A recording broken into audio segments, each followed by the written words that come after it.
Hi there and welcome back to Big Fish Little Fish Aquatics. So today's going to be a real quick video, and what I want to share with you is my top 3 accessories that you will probably want to have for your RODI unit. So let's get straight into the video, and right up at number 3 is this dual TDS meter. Now these are just small additions, and some RO units will come with this, but if you're getting a bog standard RO unit, this is a small addition which you just essentially stick to the side of your RO unit. And the device itself has a node which goes in here, and this is the input, and then it has a node which is going in here, which is the output. So what this is able to do, without me using a TDS meter and disconnecting the cables to find out exactly at what point in the RO unit the TDS is rising, or hasn't gone down should I say, then this essentially allows me to see, once it's come out of the pre-filters here, it will give me a reading, and once it's come out of the resin chamber, it will also give me a reading. So if I just turn on my RO unit now, and I turn on this meter, you can see it's saying the output is 0 parts per million, but then if I change it to the input, so coming out of the filter chamber, so after it's come from the tap and in through this pre-filter and carbon block, then comes down this pipe here, and it's got 264 parts per million. So I know if that starts to rise over time, I need to change my filter membranes, and obviously if I turn this back to the output, 0 parts per million, I know the minute that that starts to rise, I need to change my resin chamber. It's a game changer, and that's why it's coming in at number 3. Number 2 is more of an addition, but essentially what I would recommend doing is having an additional membrane. So you can see on here I have one membrane here, and this is my second membrane.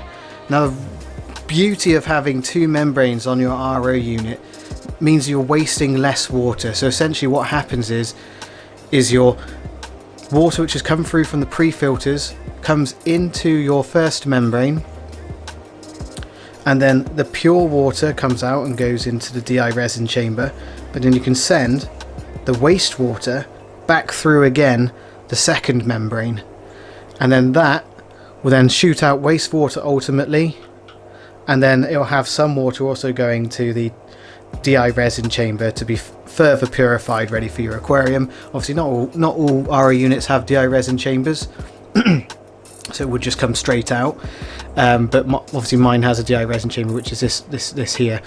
So I would certainly recommend in getting another additional membrane. The benefit of wasting less water, it saves a bit of money. So if you think about if anyone who has an RO unit at the moment, or if you don't have an RO unit, it is quite expensive to run these, essentially, especially if you've got resin. But essentially you need to replace the filters and the carbon blocks every 6 months. These membranes need to be changed every 2 years, and then the resin itself needs to be replaced depending on how hard your water is. It could be once every 2 weeks, and obviously how many tanks you have or how much water you're changing, but I end up changing my resin chamber once every 2 weeks. So the least amount of bad water that I'm wasting, so I can save money on at least the water I'm using, is a massive bonus. So yeah, so definitely if you haven't got one already, invest in a second membrane. It will save you loads of money in terms of the water usage that you're using.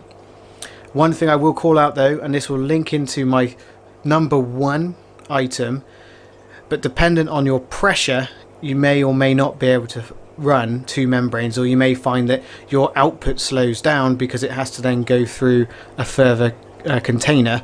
But my number 1 option should improve that for you as well.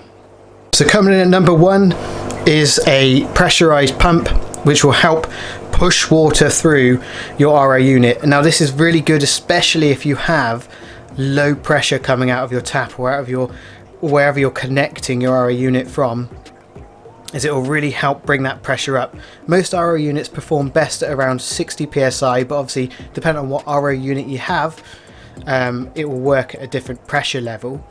My one works at 60 psi, Now if your RO unit doesn't have one of these, and this is another item that you will benefit from having, but most do have these, this is just a pressure gauge, and essentially it's telling me that the pressure which is coming into the membrane and what it'll be reading at. So if I turn on the RO unit without the pump,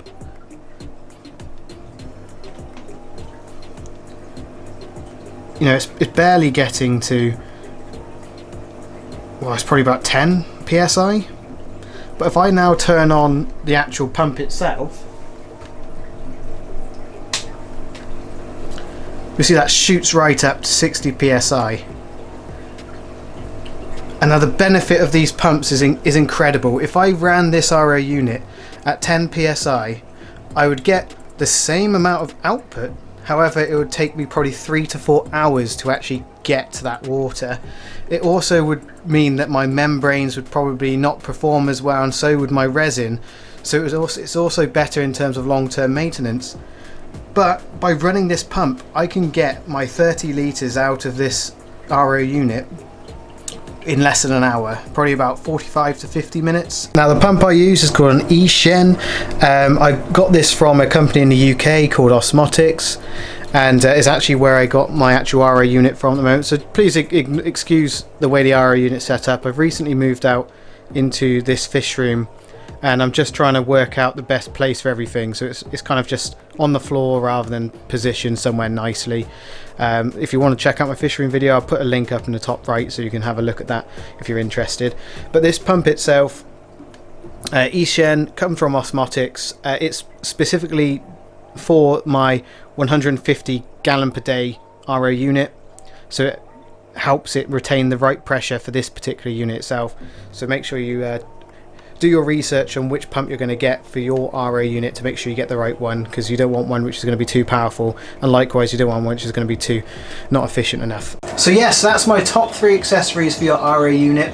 If you haven't got these and you are running an RO unit, I definitely recommend investing in getting them, especially if you've got low pressure for that pump. It will change your life. There was days when I moved out into this cabin and we've been on such low pressure, I was waiting hours just to fill up one 30 litre canister. And when you've got a fish room like I have, or if you have an aquarium which is pretty large, which has a large volume of water, you need to change a significant amount when you do your water changes, it was really important for me to make sure that I got my RO water ready to go. The TDS meter is an absolute winner, in the sense of what I used to have to do was test the water in the RO canisters when I'd filled up after to make sure that the water's right, whereas now what I can do is I can quickly check at any point while the RO unit's running and just make sure it's pulling out 0 TDS rather than 1 or 2, because that essentially I just want pure TDS or pure 0 parts per million with my RO unit. So I know the minute that goes up to 1, my resin needs changing, and also I can tell when my filter socks and the carbon block needs changing, because the TDS will start to rise up from 260. And then the actual additional membrane, again, as I've said, it'll save you bundles of money. Running the wastewater from your original membrane through to a second membrane, it just strains that water a bit more and will save you just a little bit of money in terms of wastewater for your RO unit. So thank you for watching. If you've got any recommendations of accessories that you think are useful for an RO unit that I haven't mentioned today, then please drop a comment below. And thanks for watching again. See you in the next one.